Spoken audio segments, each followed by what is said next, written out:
నమస్తే జై కిసాన్ న్యూస్ కు స్వాగతం నేను కృష్ణమోహన్ బులెటిన్ల ముందుగా హెడ్లైన్స్ చూద్దాం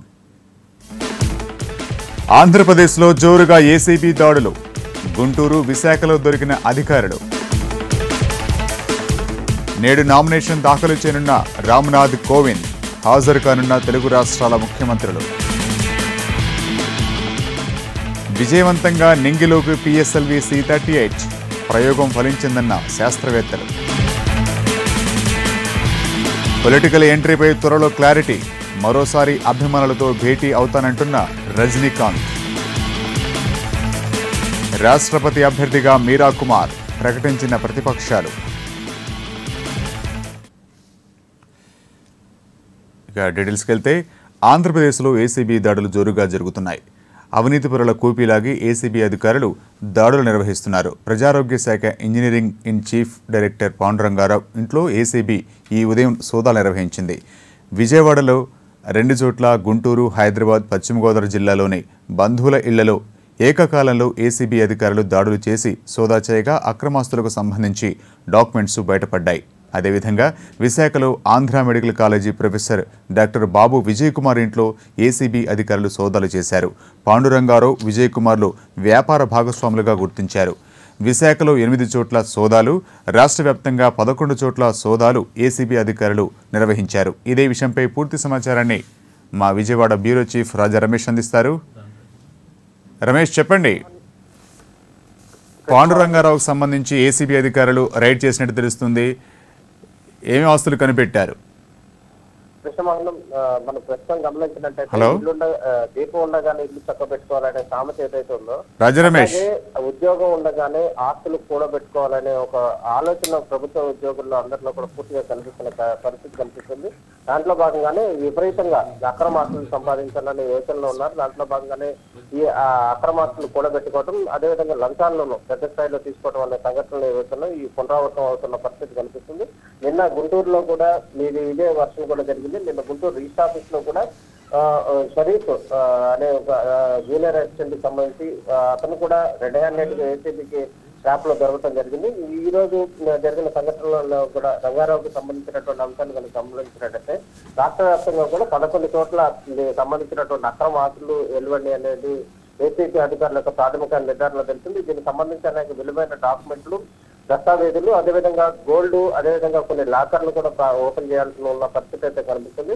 దీంట్లో భాగంగానే ప్రాథమిక అంచనా ప్రకారం లెక్కల ప్రకారం కోట్ల ఆస్తులు దాటింది అనేది ప్రాథమిక అంచనా ప్రకారం చేస్తున్నారు ఇంకా పూర్తి స్థాయిలో వారి బంధువులకు సంబంధించినటువంటి ఇళ్లలో కానీ వారికి సంబంధించినటువంటి డాక్యుమెంట్స్ కూడా కొన్ని వెరిఫై చేయాల్సిన అవసరం ఉంది వీటన్నిటి కూడా తెలిస్తే కనుక మరి అక్రమాస్తులు భారీగా వెలువడే అవకాశం ఉంది అనేది ఒక సమాచారం అందుతున్న పరిస్థితి అయితే కనిపిస్తుంది అయితే మనం గమనించాల్సింది ఏంటంటే ఏసీబీ డీజీగా ఉన్నటువంటి ఆర్పి ఠాకూర్ ఎప్పుడైతే బాధ్యతలు చేపట్టారో అప్పటి నుంచి కూడా అవినీతి అక్రమాలకు పాల్పడుతున్న అధికారులు గుండెల్లో రైళ్లు పరిగెడుతున్న పరిస్థితి అయితే స్పష్టంగా కనిపిస్తుంది ఇటీవల జరిగినటువంటి పరిణామాలను కనుక గమనించినట్టయితే రాష్ట్ర వ్యాప్తంగా కూడా పెద్ద సంఖ్యలో అంటే దాదాపు ఇటీవల కాలంలోనే 56 మంది ఈ ఏసీబీ ట్రాప్ కేసుల్లో ఇరుక్కున్న పరిస్థితి కనిపిస్తుంది అక్రమాలకు పాల్పడుతూ లేదా అవినీతి పాల్పడుతున్నటువంటి వారు ఎవరైతే ఉన్నారో వారందరినీ కూడా అదుపులోకి తీసుకున్న పరిస్థితి అయితే కనిపిస్తుంది ఈ అక్రమాస్తుల విషయంలోనే ఏసీబీ డీజీ ఇప్పటి వరకు కూడా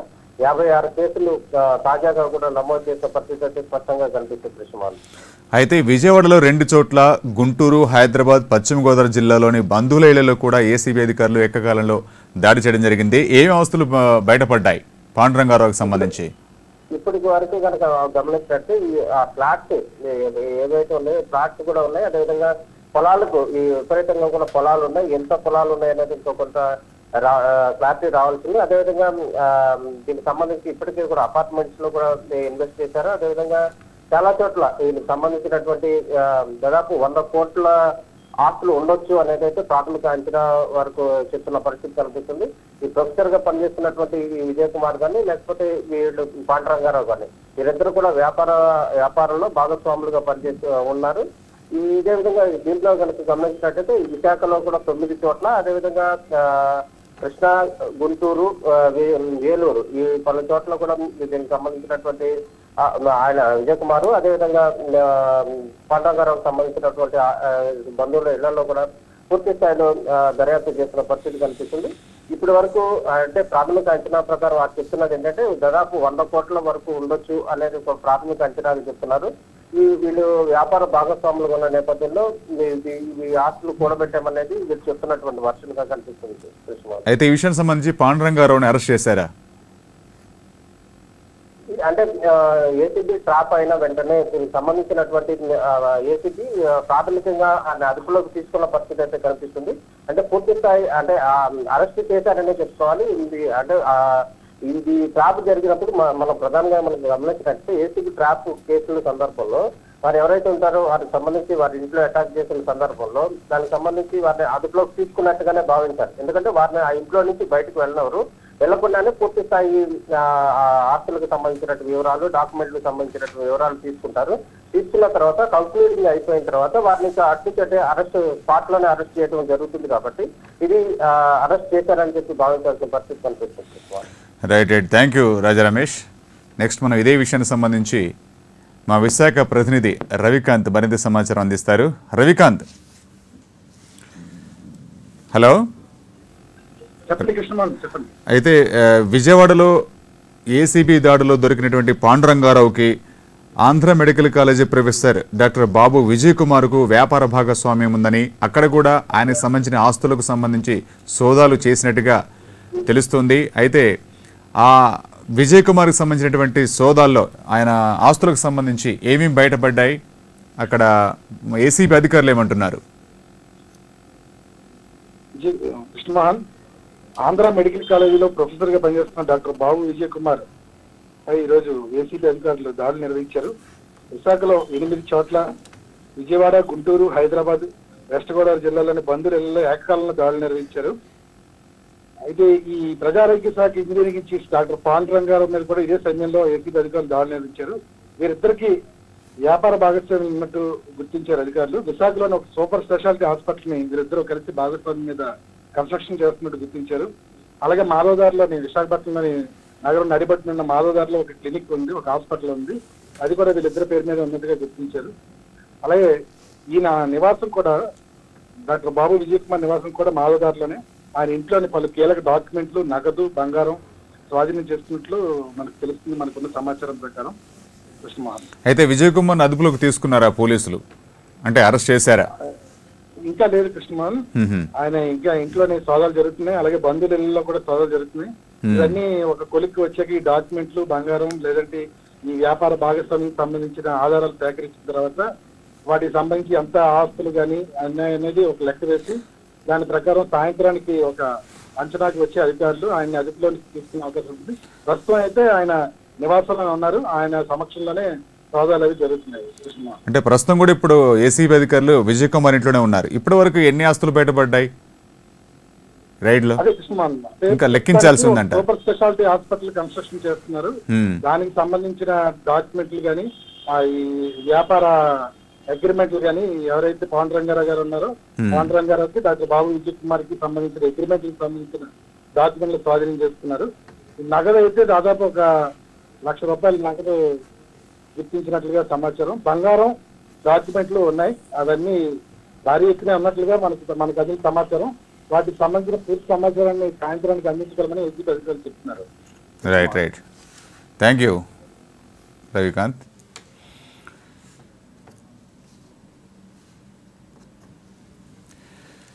కొద్ది రోజులుగా మౌనంగా ఉన్న super star Rajinikanth Robo 2 cinema release తర్వాత తన పొలిటికల్ ఎంట్రీపై ప్రకటన చేస్తానని చెప్పారు. మరోసారి తాను అభిమానులతో సమావేశం అవుతానని కూడా అన్నారు. దీంతో తలైవా పొలిటికల్ ఎంట్రీకి ఎంతో దూరం లేదని డిసెంబర్ 12 పార్టీ అనౌన్స్మెంట్ తప్పగా చేస్తాడని అభిమానులు భావిస్తున్నారు. మరోవైపు సూపర్ స్టార్ రజనీకాంత్ రాజకీయాలకు వస్తే ఆయనతో పొత్తుకు సిద్ధమేనని అంటున్నారు తమిళనాడు మాజీ ముఖ్యమంత్రి పన్నీర్ సెల్వం.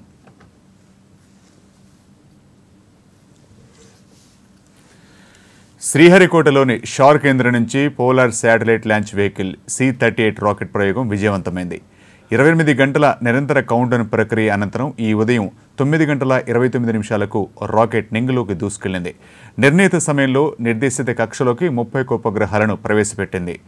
ఇస్రో PSLV XLL మిషన్తో చేసిన 17వ ప్రయోగం కావడం విశేషం. ఇస్రో చైర్మన్ కిరణ్ కుమార్ ఈ ప్రయోగాన్ని ప్రత్యక్షంగా పర్యవేక్షించారు. ప్రయోగం విజయవంతం కావడంతో శాస్త్రవేత్తలు హర్షం వ్యక్తం చేశారు. ఒకరికొకరు అభినందనలు తెలుపుకున్నారు.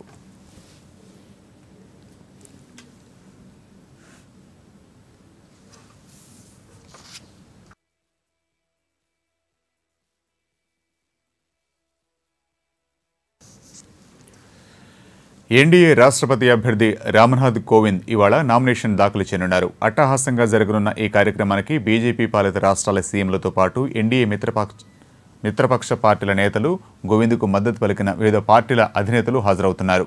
కేంద్ర మంత్రి వెంకయ్యనాయుడు స్వయంగా వీరందరికీ ఫోన్లు చేసి ఆహ్వానం పలికారు. వెంకయ్య ఆహ్వానం మేరకు AP CM Chandrababu, Telangana CM KCR Kovind nomination కార్యక్రమానికి హాజరవుతున్నారు.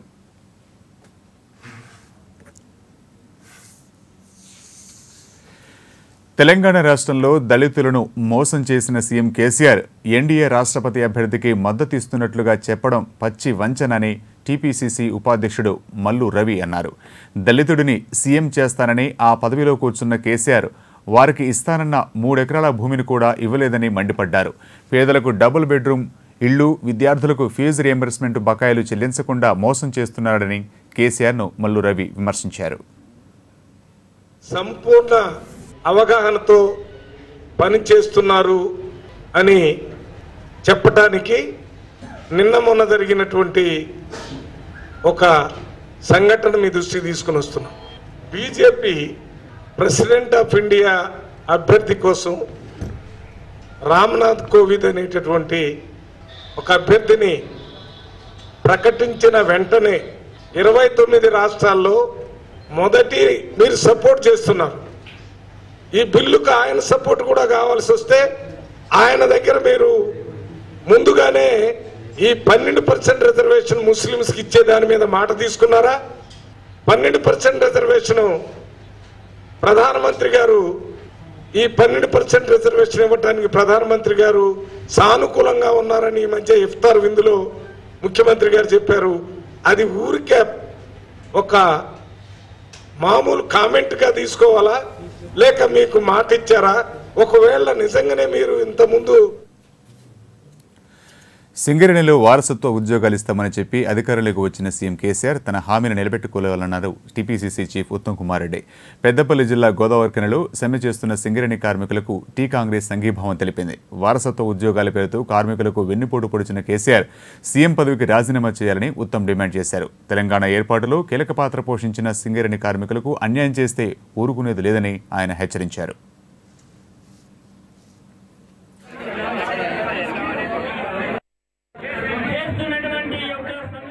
ఇక్కడ వచ్చేసిన కార్మిక నాయకులకి, నా సహచరులందరికీ కూడా నమస్కారం తెలియజేస్తూ ప్రత్యేకంగా ఏఐటీసీ గారు, హెచ్ఎంఎస్ నాయకులు రియాజ్ అహ్మద్ గారు, సిఐటి కార్మిక నాయకులు రాజిరెడ్డి గారు,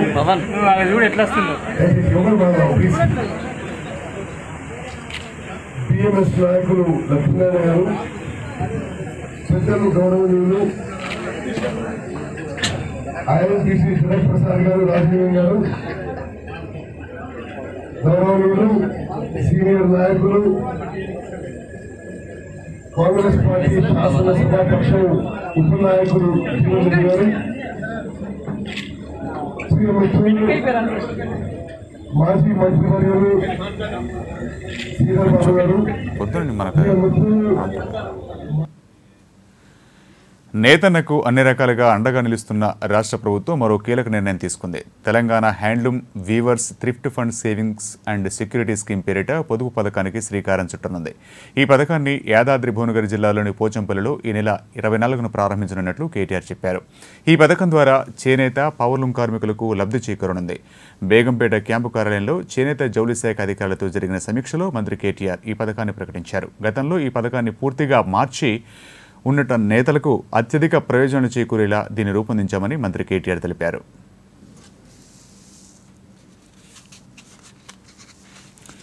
ప్రభుత్వ భూముల రక్షణ కోసం కొత్తగా తెచ్చిన ఆర్డినెన్స్ను చూస్తే ప్రభుత్వ డొల్లతనం బయటపడుతోందని బీజేపీ సీనియర్ నేత ఇంద్రసేనారెడ్డి అన్నారు. ఈ ఆర్డినెన్స్ ద్వారా ప్రభుత్వ భూములకు రక్షణ ఉంటుందనే నమ్మకం తమకు లేదన్నారు. ప్రభుత్వానికి ప్రచారం మీద ఉన్న చిత్తశుద్ధి భూముల రక్షణపై లేదని ఆయన ఆరోపించారు.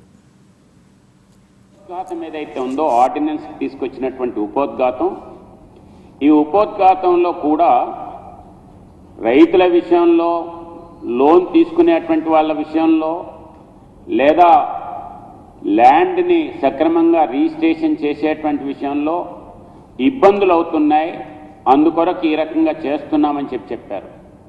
కానీ ల్యాండ్ గ్రాబర్స్ ఎవరున్నారు, ల్యాండ్ గ్రాబర్స్ సంబంధించినటువంటి విషయంలో, ప్రభుత్వ భూముల్ని అన్యాక్రాంతం చేసినటువంటి వాళ్ళ విషయంలో స్పష్టమైనటువంటిది ఈ యొక్క మొత్తం ఆర్డినెన్స్లో ఎక్కడ కూడా కనిపించడం లేదు. అంతేకాదు, వీళ్ళు మొత్తం ఆర్డినెన్స్లో ఒకే ఒక క్లాజు 12(1) క్లాజులో మార్చారు. 12(a) దాంట్లో ఇదొక్కటే ల్యాండ్కి సంబంధించినటువంటి ఈ యొక్క జాగీర్దార్ భూములకు సంబంధించినటువంటి, మక్తాకు సంబంధించినటువంటి వీటి విషయంలో టీఆర్ఎస్ సర్కారు ముస్లింలకు అభివృద్ధికి పెద్దపీట వేస్తుందన్నారు తెలంగాణ మంత్రి ఈటెల రాజేందర్. కరీంనగర్ జిల్లా జమ్మికుంట రోడ్డులో ఏర్పాటు చేసిన నియోజకవర్గ దావతీ ఇఫ్తార్ కార్యక్రమంలో ఆయన పాల్గొన్నారు. అత్యంత పవిత్రంగా భావించే రంజాన్ పండుగను పురస్కరించుకొని ముస్లిం మైనార్టీలకు ప్రభుత్వం దుస్తులు పంపిణీ చేసి గౌరవించే సంప్రదాయానికి శ్రీకారం చుట్టిందన్నారు. టీఆర్ఎస్ పాలనలో ముస్లింలకు తగిన గుర్తింపు లభిస్తుందన్నారు ఈటెల.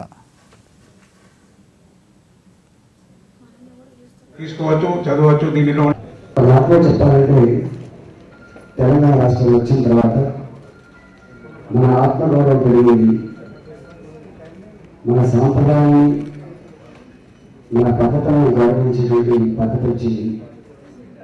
అన్నిటికీ ముఖ్యంగా ఇన్నాళ్ళుగా అనేక రకాల ఇబ్బందులు పడ్డ సమస్యలు ఎదుర్కొంటున్న మనం ఆ సమస్యల విషయాల నుంచి బయటపడేటువంటి ప్రణాళికలు వచ్చి ప్రజల సాంప్రదాయాలు, ప్రజల విశ్వాసాన్ని, ప్రజల కల్చర్ని, ప్రజల పండుగని గుర్తించడమే కాకుండా, గౌరవించడమే కాకుండా వాటి తానే ఓన్ చేసుకునేటువంటి గొప్ప సాంప్రదాయ దేశంలో ఒక మన రాష్ట్రం మాత్రమే, తెలంగాణ రాష్ట్రం మాత్రమే.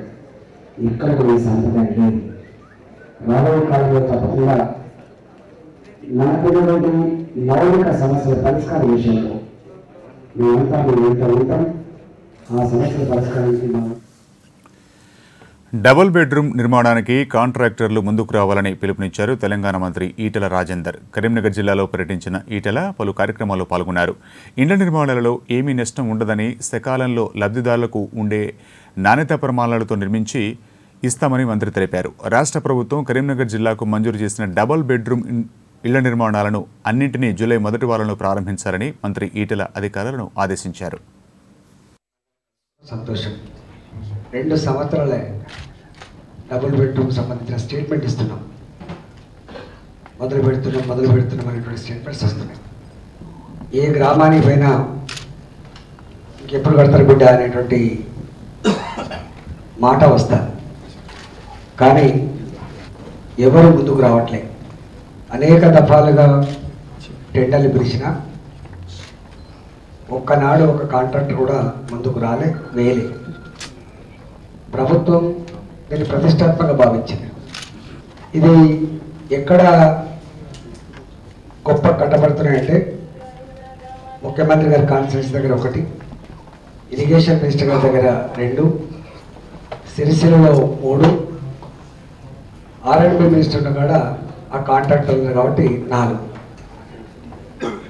మహబూబ్నగర్లో కూడా ముఖ్యమంత్రి గారి స్పెషల్ కరెన్సీ నోట్ల కేసులో పట్టుబడిన వ్యక్తి తన సోదరుడు కాదని సినీ నటి జీవిత వివరణ ఇచ్చారు. 7 కోట్ల రూపాయల పాత నోట్ల వ్యవహారంలో పట్టుబడ్డ శ్రీనివాసరావు అనే వ్యక్తి రాజశేఖర్ హీరోగా నటిస్తున్న గరుడవేగ చిత్రానికి తమ వద్ద పనిచేస్తున్న 4 మేనేజర్లు ఒకరని చెప్పారు. తన సోదరుడు మురళీ శ్రీనివాస్ కిడ్నీ మార్పిడి జరిగి అపోలో హాస్పిటల్లో ఉన్నారని ఆమె వెల్లడించారు.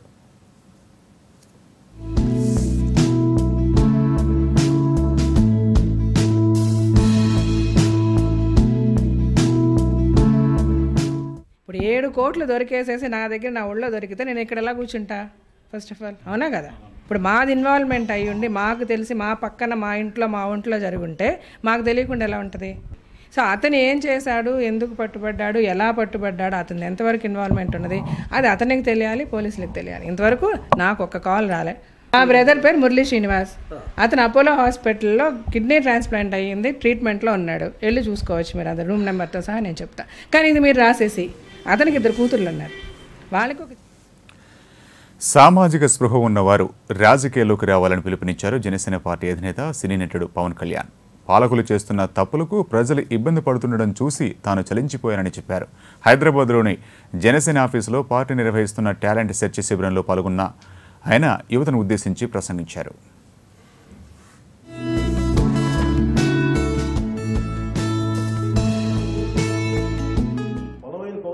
కావాలంటే కేవలం రాజకీయ లబ్ధి కోసం వచ్చే వ్యక్తులతో ముందుకు తీసుకెళ్తేనేమో అది కేవలం మళ్ళీ అందరిలాగే తయారవుతుంది. దీని కొత్త రకంగా ఉన్నది. అలాంటి ఔత్సాహికులు చాలా మంది ఉన్నారు. రాజకీయాల్లోకి రావాలి, మేము ఈ సమాజం కోసం, దేశం కోసం మేము పాటుగా మా వంతు కృషి చేయగలం చెప్పి మహిళల్లో కానీ, యువతలో కానీ, పెద్దవాళ్ళలో, మేధావుల్లో రకరకాల డిఫరెంట్ స్టేటస్ ఆఫ్ సొసైటీ నుంచి వీళ్ళందరికీ ఒక ప్లాట్ఫామ్ కావాలి. ఇప్పుడు ఇలాంటి వ్యక్తులందరినీ జనసేన పార్టీ ఆలోచన విధానాన్ని, ఐడియాలజీని ప్రజల్లోకి తీసుకెళ్ళడానికి అలాంటి వాళ్ళందరూ నేను బయటికి రావడానికి నేను ఈ ప్లాట్ఫామ్ స్థాపించాను. ప్రతి జిల్లా నుంచి కొన్ని వేల మంది దాన్ని అప్లై చేయటం, దాన్ని ఇప్పుడు దాకా 9 జిల్లాల పైన ఇంక్లూడింగ్ హైదరాబాద్, తెలంగాణ, హైదరాబాద్ ట్విన్ సిటీస్తో సహా ప్రజల నుంచి వచ్చిన మాకు అనూహ్యమైన స్పందన నాకు వ్యక్తిగతంగా చాలా ఆనందంగా అనిపించింది. నీటి లభ్యత ఉన్న ప్రాజెక్టుల నుంచి వీలైనంత త్వరలో ఖరీఫ్కు సాగునీరు విడుదల చేయాలని నీటిపారుదల శాఖ మంత్రి అధికారులను ఆదేశించారు. ఖరీఫ్ సాగునీటి కార్యాచరణ ప్రణాళికపై సచివాలయంలో ఆయన వీడియో కాన్ఫరెన్స్ నిర్వహించారు. సింగూరు, ఘనపురం, కడెం, నీలువాయి, మత్తడివాగు, కొమరంభీం, కొల్లవాగు, నల్లవాగు ప్రాజెక్టుల నుంచి ఖరీఫ్కు ముందస్తు నీటి విడుదలకు చర్యలు తీసుకోవాలన్నారు మంత్రి హరీష్ రావు. రాష్ట్రపతి అభ్యర్థిగా మీరా కుమార్ పేరును విపక్షాలు ప్రకటించాయి. ఎన్సీపీ అధినేత శరద్ పవార్ నివాసంలో విపక్షాల సమావేశం జరిగింది. ఈ సమావేశంలో ఈ మేరకు నిర్ణయం తీసుకున్నారు. బీహార్ రాజధాని పాట్నాలో జన్మించిన మీరా కుమార్ 2009 నుంచి 2014 మధ్య కాలంలో లోక్సభ స్పీకర్గా పనిచేశారు. అలాగే మన్మోహన్ సింగ్ కేబినెట్లో కేంద్ర మంత్రిగాను పనిచేశారు. ఎన్డీఏ రాష్ట్రపతి అభ్యర్థి రామ్నాథ్ కోవింద్తో మీరా కుమార్ తలపడనున్నారు.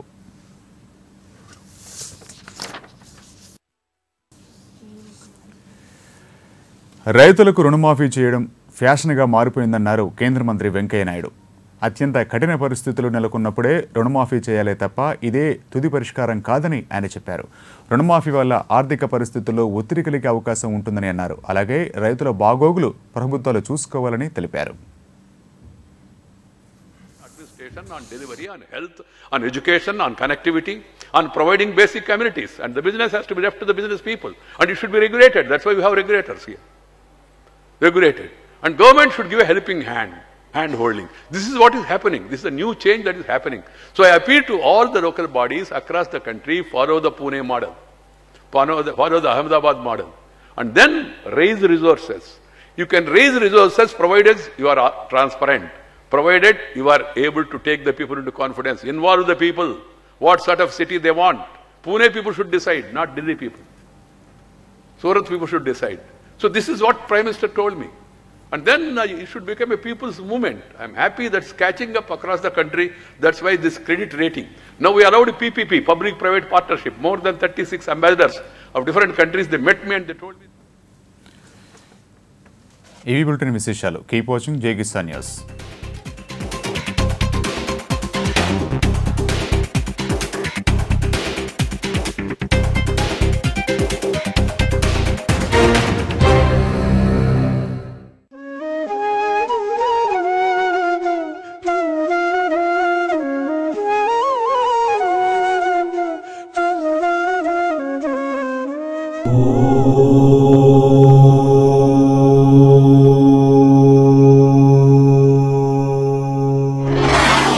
దైవ నిర్ణయం ప్రతిరోజు ఉదయం 8 గంటల నుంచి 8:30 వరకు మీ జై కిసాన్ న్యూస్ లో.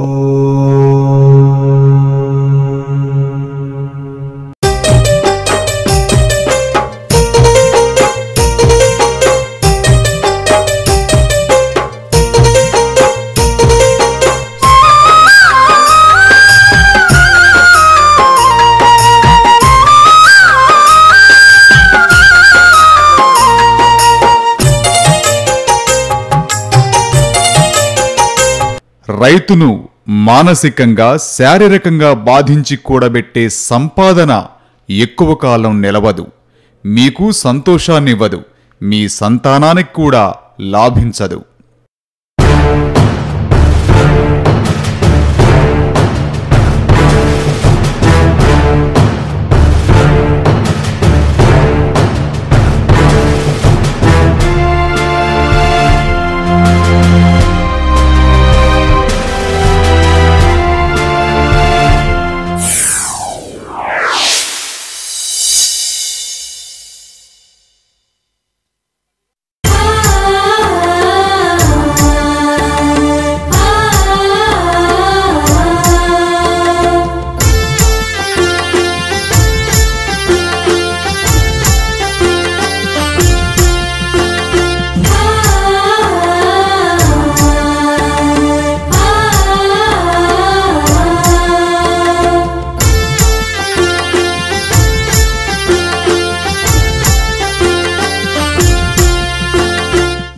రైతుకు మేలు చేస్తే దేశసేవ చేసినట్టే. ఎండనక వాననక ఆరుగాలం శ్రమించే కష్టజీవి రైతు. రైతు పచ్చగా ఉంటేనే మనం కడుపు నిండా తినగలం. బతుకు జీవుడా అనే మాట రైతన్న నోట ఏనాడూ రాకూడదు. పశుపక్ష్యాదులు ప్రాణంగా, వనవృక్షాలు ఊపిరిగా సాగే సస్య రక్షణలో నువ్వు సైనికుడివి.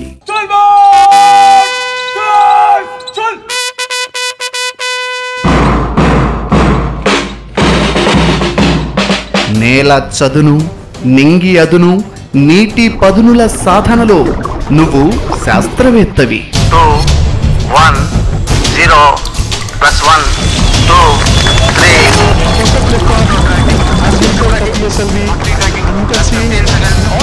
నాగలి పట్టి ఆకలి తరిమి కొట్టే సాగు యజ్ఞంలో నువ్వు మహర్షివి.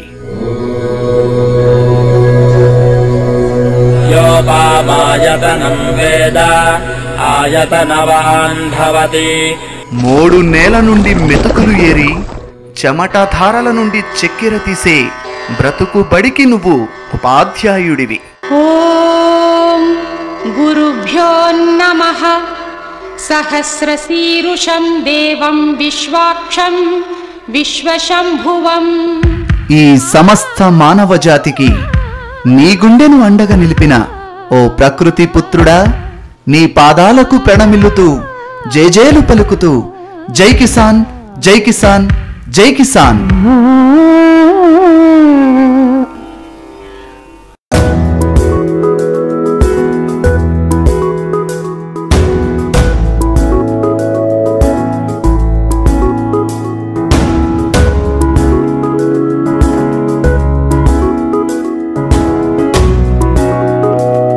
విజేతలు వీరు ప్రతి ఆదివారం ఉదయం 11 గంటలకు మీ జై కిసాన్ న్యూస్ ఛానల్లో.